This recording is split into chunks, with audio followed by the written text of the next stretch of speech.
기도하겠습니다. 하나님 아버지, 이 아침 제가 주님의 음성을 듣도록 성령 하나님 도와주시옵소서. 예수님 이름으로 기도합니다. 오늘 묵상할 말씀은 사도행전 1장 3절로 11절 말씀입니다. 오늘 말씀을 통해 주님은 제게 어떤 말씀을 들려주기 원하셨을까요? 그 음성이 들리게 되기를 바랍니다. 지난 시간 묵상한 말씀에서 복음은 이론이 아니라 삶이라고 했었습니다.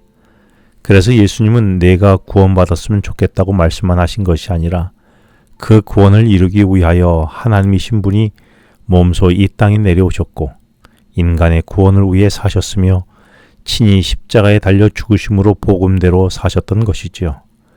그래서 사도행전의 첫 이야기는 예수께서 행하셨다는 이야기를 기록한 것입니다. 이제 주님의 행하심에 따라 구원의 은혜를 받은 우리의 삶이 어떠한 삶이 되어야 하는지를 샘플로 보여준 것이 지금 묵상하는 사도행전의 이야기이죠.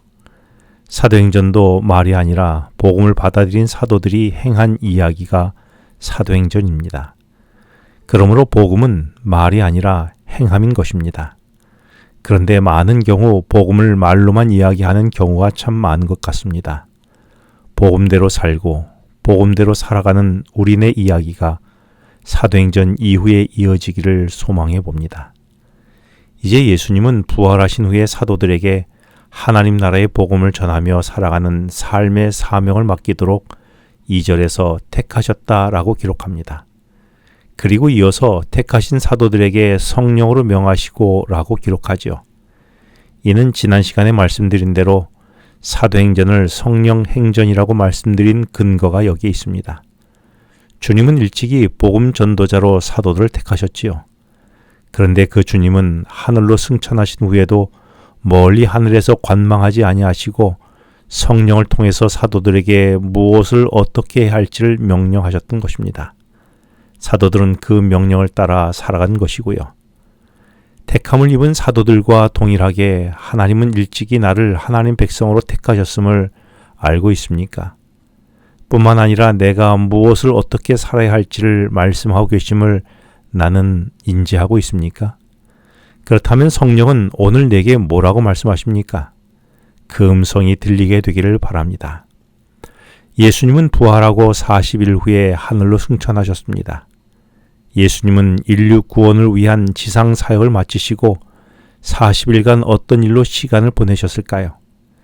이에 대하여 3절은 40일 동안 그들에게 보이시며 하나님 나라의 일을 말씀하시니라 라고 기록하고 있습니다. 이렇게 하여 예수님은 하늘로 승천하시기 전 마지막까지 하신 말씀은 하나님 나라에 관한 것이었습니다.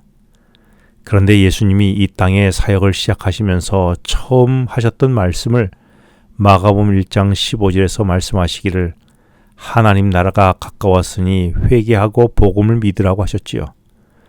그리고 마태복음 5장에 예수님의 첫 설교의 첫 마디도 천국 백성은 심령이 가난해야 한다라는 말씀으로 시작했습니다. 따라서 주님은 이 땅에 계시면서 우리에게 하나님 나라를 소개하고 하나님 나라 백성으로 살아가기를 원하셨던 것입니다.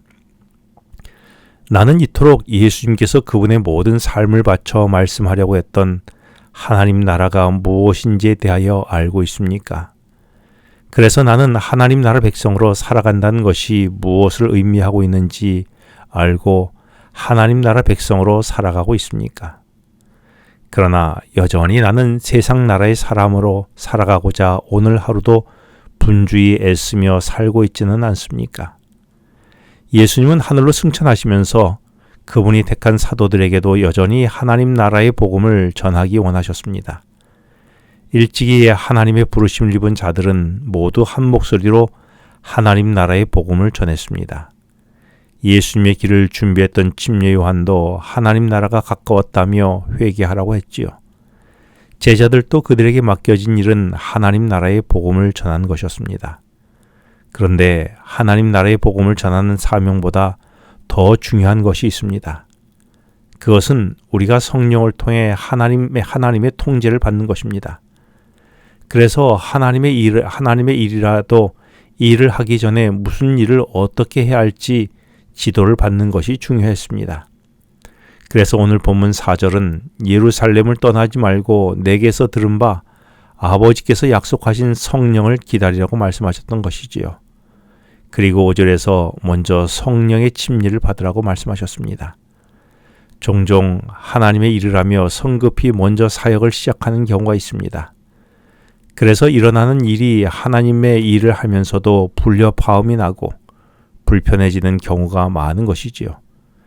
그래서 우리에게 필요한 것은 기다림의 신앙입니다. 그래서 내게 말씀하시는 성령의 음성을 듣고 지도를 받는 것입니다. 그래서 8절에 오직 성령이 너에게 임하시면 이라고 말씀하시면서 그때 임하신 성령으로 말미암아 권능을 받아 예루살렘과 온 유대와 사마리아와 땅끝까지 나아가 증인이 되라고 하십니다. 이것이 예수님이 승천하기 전에 마지막 말씀이었습니다. 그만큼 하나님의 나라의 일을 하기 전에 성령의 지도를 받는 것이 중요함을 말씀하신 것이죠. 나는 항상 성령의 지도를 받으며 살아가고 있습니까? 기도하겠습니다. 하나님 아버지, 성급함이 아닌 성령을 기다림의 삶이 되게 하여 주셔서 성령의 음성을 들으며 하나님 나라를 사모하는 오늘이 되게 하여 주시옵소서. 예수님 이름으로 기도합니다. 지금은 개인 기도 시간입니다. 오늘 주신 말씀을 묵상하면서 주어진 기도 제목과 개인 기도 제목을 놓고 기도하시겠습니다.